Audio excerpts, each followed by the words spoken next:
Ознакай шәһәрендә яшәүчеләрнең иҗат белән шөгыльләнү, сәләтләрен үстерү, талантларны ачыклау өчен мөмкинлекләр артты. Шәһәрдә күп функцияле үзәк ачылды.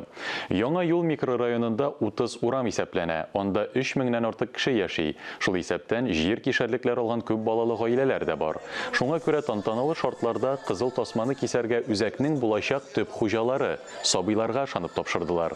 Биредә 200 тамашачыга исәпләнгән уңайлы зал, китапханә, фельдшер-акушерлык пункты түгәрәкләр өчен кабинетлар җиһазландырылган. Шунда ук территориаль иҗтимагый үзидарә вәкилләре халыкны кабул итүне дә оештырачак. 3000-нән артык халык яши, һәм инде шундый үзәк булды. Монда инде ФАП та була, аптекасы да булачак, шундый зур зал, библиотека, шулай инде тол җитәкчесенең урыны булачак.